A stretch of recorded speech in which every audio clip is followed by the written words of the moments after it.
बहुत समय पहले एक छोटे से गांव में मोहन नाम का आदमी रहता था। वह बेहद गरीब था। उसके पास न तो अच्छी जमीन थी, न ही पक्के घर का सहारा। एक टूटी झोपड़ी में वह अपनी पत्नी और 2 बच्चों के साथ किसी तरह जीवन बिताता था।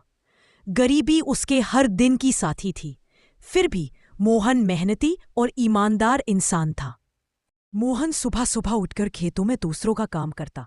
कभी लकड़ी काटकर बाजार में बेचता, तो कभी गांव में छोटे मोटे काम करके पैसे कमाता।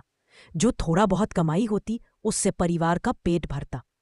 कई बार हालात ऐसे होते कि पूरे दिन परिवार को केवल एक समय का भोजन ही नसीब होता। फिर भी मोहन अपने बच्चों के सामने कभी हार नहीं मानता था। गांव के लोग अक्सर उसका मजाक उठाते।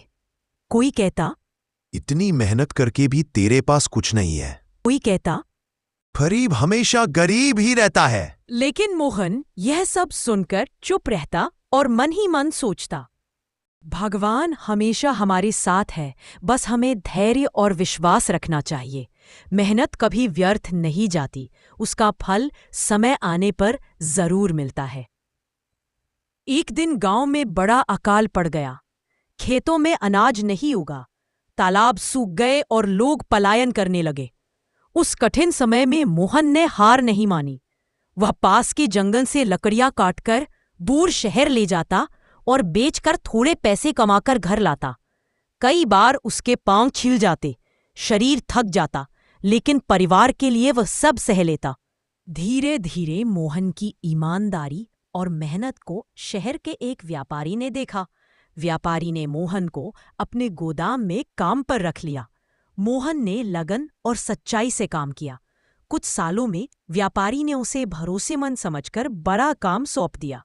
अब उसकी कमाई पहले से अधिक हो गई। मोहन ने अपनी झोपड़ी को छोटा सा पक्का घर बनाया, बच्चों को स्कूल भेजा और पत्नी को मेहनत से मुक्ति दिलाई। उसने कभी अपने बुरे दिनों को नहीं भुलाया। जब गांव के गरीब लोग उसकी मदद मांगते तो वह हमेशा उनकी सहायता करता। गांव के लोग जो कभी उसका मजाक उड़ाते थे, अब उसकी तारीफ करने लगे। मोहन सबको यही कहता, गरीबी पाप नहीं है, लेकिन आलस सबसे बड़ी बीमारी है।